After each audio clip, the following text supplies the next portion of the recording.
जैसी आग हुकूमत पाकिस्तान ने पाकिस्तान में तेल की कीमतों को लगाई है, उसकी कोई मिसाल पूरे खित्ते में नहीं मिलती। और आज वैसे हुकूमत ने मिट्टी के तेल में 130 रुपए फी लीटर इजाफा करके ये वाज़ेह पैगाम दे दिया कि भाई अगर हम इतना भी इजाफा कर देंगे तो आप क्या कर लेंगे। सारे वुज़रा की, स्पीकर की, चेयरमैन सेनेट की, MNA हजरात की, पंजाब में MPA हजरात की, इन सब की तनख्वाहों में इजाफा हो गया। क्या पहले IMF से गो अहेड ली? ये जो 2000 ड्रोन्स हैं ये मिसाइलों के अलावा हैं, मिसाइल उसके अलावा फेंके गए हैं। ड्रोन्स के मुकाबले में इनका जो डिफेंस सिस्टम है वो बहुत ज्यादा स्ट्रगल कर रहा है। अस्सलाम वालेकुम, उम्मीद है कि आप सब लोग खैरियत से होंगे। ये सामने मनाजिर जो आप देख सकते हैं ये तेहरान के मनाजिर है। वहां पे ऑयल डिपो को आग लगी हुई है। इस स्टोरी के ऊपर मैं वापस आऊंगा, लेकिन जैसी आग हुकूमत पाकिस्तान ने पाकिस्तान में तेल की कीमतों को लगाई है, उसकी कोई मिसाल पूरे खित्ते में नहीं मिलती। भारत के अंदर 1 रुपया इजाफा नहीं किया गया पेट्रोल और डीजल की कीमत में, यहाँ पे 55 रुपए फी लीटर इजाफा किया गया। और आज की बड़ी खबर यह है कि मट्टी का तेल, वो मट्टी का तेल जो गरीब आदमी इस्तेमाल करता है, उसकी कीमत में 130 रुपए फी लीटर इजाफा कर दिया गया है। मट्टी का तेल अब 318 रुपए का बिकेगा। इससे पहले ये फी लीटर तकरीबन 188 रुपए का मिल रहा था। इस तरीके से जो आग हुकूमत पाकिस्तान ने लगाई हुई है कीमतों को, जिस तरह मैंने पहले भी अर्ज किया कि उसकी कोई मिसाल नहीं मिलती। गुज़िश्ता रात भी मैं देख रहा था कि एक हुकूमती जमात से ताल्लुक रखने वाली शख्सियत एक टीवी प्रोग्राम में बैठी हुई थी और उन्होंने कहा कि अगर हम 110 रुपए फी लीटर इजाफा कर देते तो फिर आप क्या कर लेते। बाकायदा तौर पे उन्होंने ये कहा, वाकई भाई वो तो अगर 310 रुपए भी इजाफा कर देते तो हम क्या कर लेते। और आज वैसे हुकूमत ने मिट्टी के तेल में 130 रुपए फी लीटर इजाफा करके ये वाज़ेह पैगाम दे दिया कि भाई अगर हम इतना भी इजाफा कर देंगे तो आप क्या कर लेंगे। अच्छा, जब ये लोग इख्तिदार में नहीं थे, इनकी जो सीनियर क़यादत है उसके बयानात तो बहुत ज्यादा चलते रहते हैं कि वो मिट्टी के तेल हो जाए या पेट्रोल हो जाए या डीजल हो जाए, उसकी कीमत के हवाले से क्या कुछ कहते थे। लेकिन उसके साथ साथ इनकी जो नौजवान क़यादत है वो भी किस किस्म की बातें करती थी खान साहब के दौर में। उसकी एक मिसाल ये सामने आप देख सकते हैं। ये पंजाब के वजीर तालीम राना सिकंदर हयात साहब का ट्विटर अकाउंट है और 2020 में इन्होंने ट्वीट किया हुआ है, मेरे पाकिस्तानियों पेट्रोल 100 रुपए। आगे लिखते हैं, कहा था ना कि तकलीफ पहुंचेगी। जब पेट्रोल 100 रुपए का हुआ था तो ये पूरी कौम को बता रहे थे कि जनाब देखो कैसे तुम लोगों को तकलीफ पहुंच रही है। आज इन्होंने पेट्रोल 320 रुपए से महंगा कर दिया, 321 रुपए का कर दिया। क्या अब किसी को तकलीफ नहीं पहुंच रही? अच्छा, उसी ट्वीट के नीचे किसी ने कुछ कहा तो राणा साहब ने दोबारा कमेंट किया हुआ है, ये भी 2020 का उसी वक्त का कमेंट है। उसमें इन्होंने लिखा हुआ है, जनाब अंपायर जो साथ है, now he is tied to, के अंपायर इनके साथ है इसलिए ये ऐसा इजाफा कर रहे हैं। और अब वो अंपायर भी थक गया, पता नहीं इनकी हुकूमत में कोई थका या नहीं थका। 100 रुपए पे ये बता रहे थे कि अंपायर थक गया है, लेकिन खुद इन्होंने पेट्रोल की कीमत 320 से ज्यादा कर दी। क्या खुद ये थके या नहीं थके?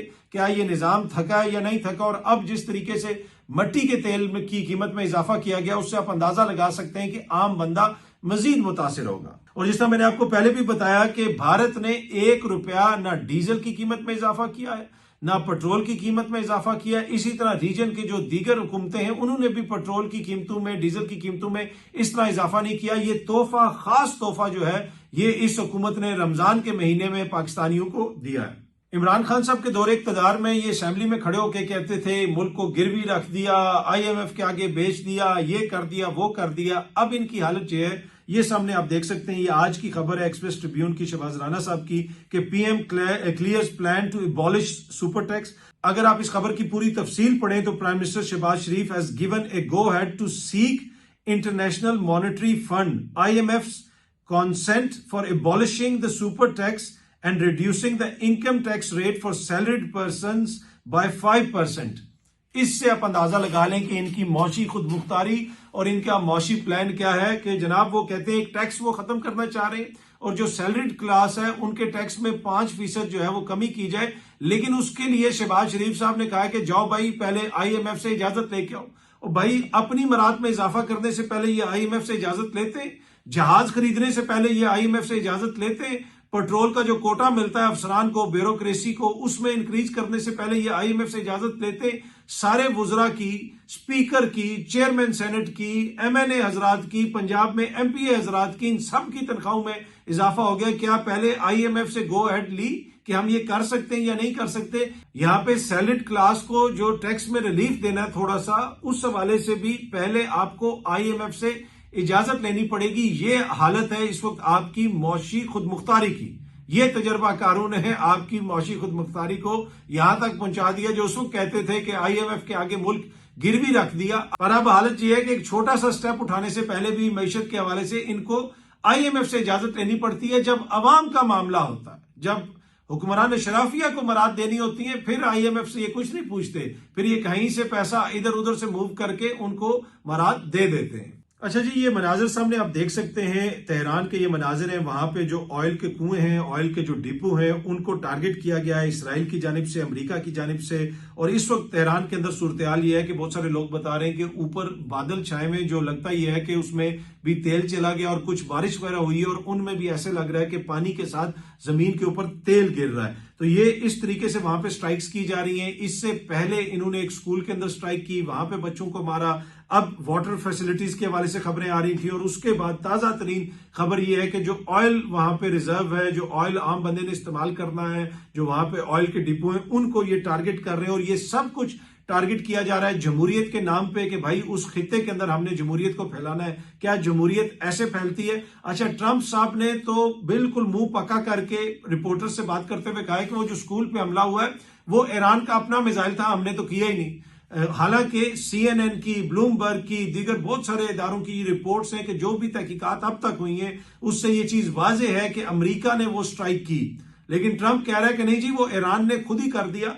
इस तरीके से ये इंफ्रास्ट्रक्चर को हिट कर रहे हैं। लेकिन दूसरी जानिब जब इन्होंने हिट किया है तो आगे से ईरान ने भी हिट किया है हाइफा के अंदर, जहां पे इसराइल की ऑयल रिफाइनरी है। और वहां से भी कुछ जो फुटेजेस वगैरह आ रही हैं उनको देख के लगता है कि वहां पे भी आग लगी हुई है। और इसके साथ साथ ईरान ने बड़े पैमाने पे इनके ऊपर मिसाइल वगैरह भी फेंके और अब तक ईरान जो है 2000 से ज्यादा मिसाइल हमले कर चुका है रीजन के अंदर। इकोनॉमिस्ट ने इसके ऊपर एक बड़ी तफसीली रिपोर्ट भी लिखी है, ये सामने आप देख सकते हैं कि ईरान ने 2000 से ज्यादा ड्रोन्स हमले किए हैं इसके ऊपर, इसराइल के ऊपर और दीगर जो उसके बेसिस हैं अमेरिका के, उनके ऊपर। लेकिन America struggling against the weapons. ये जो वेपन है मिसाइलों को फिर वो रोक लेते हैं। ये जो 2000 ड्रोन्स हैं ये मिसाइलों के अलावा हैं, मिसाइल उसके अलावा फेंके गए हैं और ड्रोन्स भी ईरान की जानिब से फेंके गए।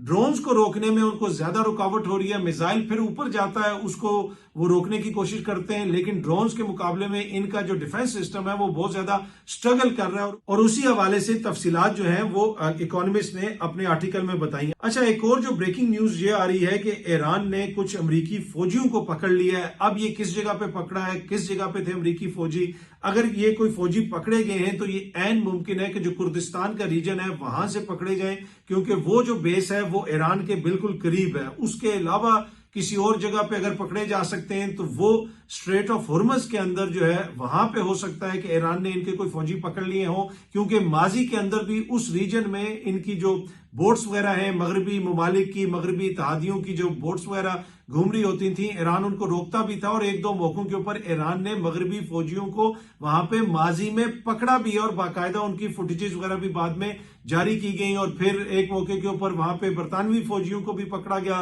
कुछ अरसा फिर वो रहे ईरान के पास, फिर उनको छोड़ दिया गया। तो अब ये खबर आ रही है कि ईरान ने अमरीकी फौजियों को पकड़ लिया है, जंगी कैदी बना लिया है। अब ये कितने फौजी हैं, एग्जैक्टली किस जगह पे ये कार्रवाई हुई है ये मुझे नहीं पता, लेकिन अली लारजानी साहब जो हैं वो इस चीज को कंफर्म कर रहे हैं, जो ईरान की नेशनल सिक्योरिटी काउंसिल के सरबराह हैं, और उन्होंने ये खबर दी है कि हमने कुछ अमरीकी फौजियों को पकड़ा है, मेरे पास ऐसी इतलात आ रही हैं, उन्होंने ये बात कही है। अच्छा, कल मैं देख रहा था कि पाकिस्तान का एक सहाफी जो है वो अली लारजानी साहब की ट्वीट के ऊपर या उनके बयान के ऊपर बड़ी तौहीन आमेज लैंग्वेज में कह रहा था, ये देखें इसके सामने जो है ईरान के सदर की कोई हैसियत नहीं।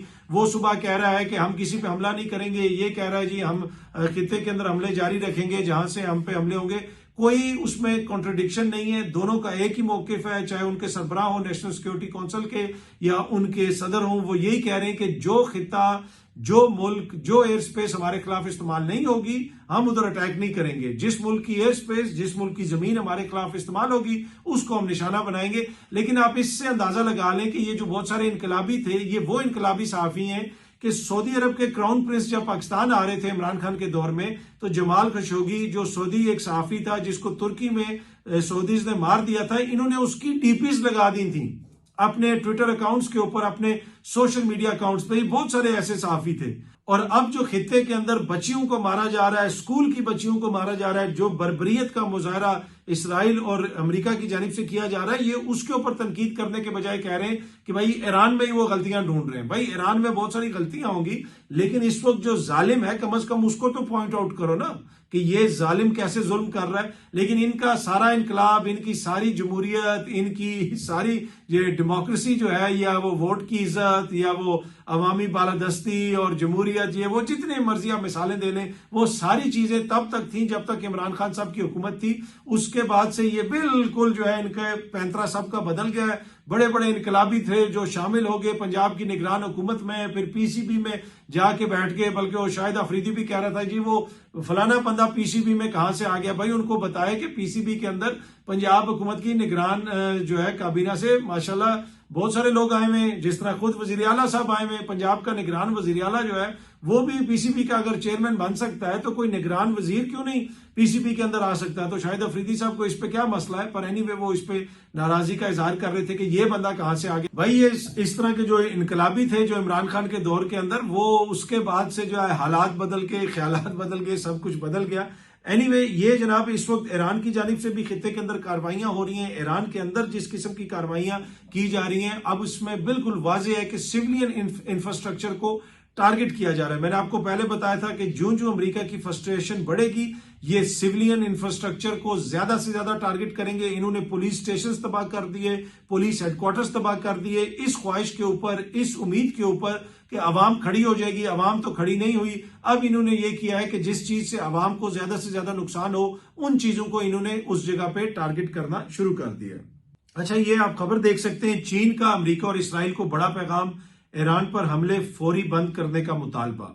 अच्छा, रूस भी इस किस्म की बात करता है, चीन भी इस किस्म की बात करता है, लेकिन एक चीज समझने की है, ये बिल्कुल वाज़ेह हो गया है कि चीन कभी भी इस वक्त किसी भी सूरत में अमेरिका के सामने खड़ा नहीं होगा। अगर कोई ये समझता है कि चीन अमेरिका के सामने खड़ा हो सकता है, तो वाज़ेह हो गया कि चीन बयानात तो दे देगा, लेकिन वो डायरेक्ट कॉन्फ्रंट्रेशन में अमेरिका का सामना नहीं करेगा।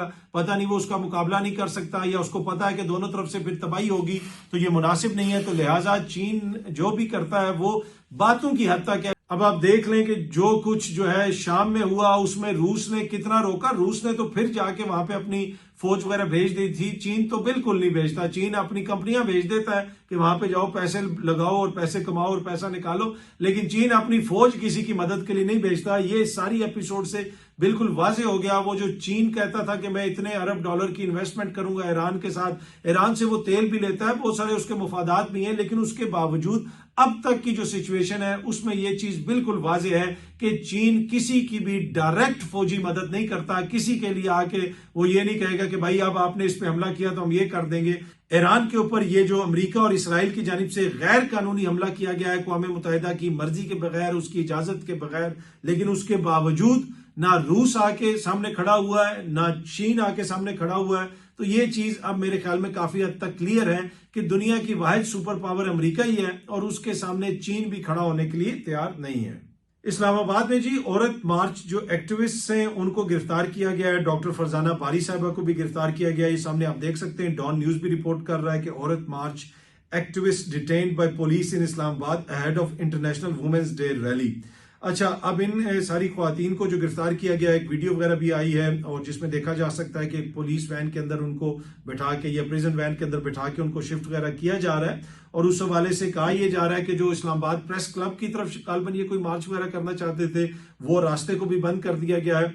अब वैसे जो है वो बहुत सारे लोग जो है वो अपना मुकदमा लेके प्रेस क्लब के सामने आते हैं, और खुसूसन इस्लामाबाद प्रेस क्लब के सामने माजी में मैंने देखा था कि यहाँ पे वो बलोचिस्तान से भी लोग आए हुए थे, कभी दूर दराज इलाकों से लोग उठ के आए होते हैं, वो प्रेस क्लब के सामने अपने डेरे डाल देते हैं। बुनियादी मकसद ये होता है कि हमारी जो आवाज है उसको हाईलाइट किया जा सके।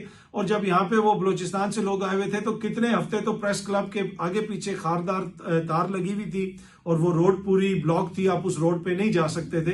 तो मैं सोचता था कि ये जो आए में अपना मुकदमा यहाँ पे लेके, तो शायद उनको ये भी देख रहे हो, शायद वो ये भी सोच रहे हो कि भाई इधर हमारी आवाज क्या उठेगी, इनके तो अपने पूरे एस्टेब्लिशमेंट के आगे पीछे जो है वो खारदार तार लगा के पूरी रोड को ब्लॉक कर दिया गया है। तो जिस एरिया को वैसे ही हर दूसरे रोज इंतजामिया ब्लॉक कर दे कि जी प्रेस क्लब के बाहर हमने ये तार लगा दी है, यहाँ पे कोई नहीं जा सकता, तो उससे आप अंदाजा लगाएं कि फिर बाकी वो आवाज क्या प्रेस क्लब उठाएगा कि जिस प्रेस क्लब के अंदर घुस के जो है वो पुलिस वाले कभी सहाफियों को तशद्दुद का निशाना बनाते हैं, कभी वहां पे खारदार तार लगा के वो रोड ब्लॉक कर देते हैं। तो बेचारे सहाफी तो खुद मजलूम है जी, पीका के मारे हुए और बहुत सारे दीगर कवानीन के मारे हुए, लेकिन फिर भी कम से कम ये सोच के खुशी होती है कि लोग ये समझते हैं कि हम प्रेस क्लब के सामने जाएंगे तो शायद हमारी आवाज पूरे पाकिस्तान तक उठ सके और शायद हुकूमत हमारी बात सुन ले। एनीवे, यकीनन ये जो आम बंदे की सोच है ये अच्छी सोच है और मेरे ख्याल में बिल्कुल लोगों को जाना चाहिए, अपनी आवाज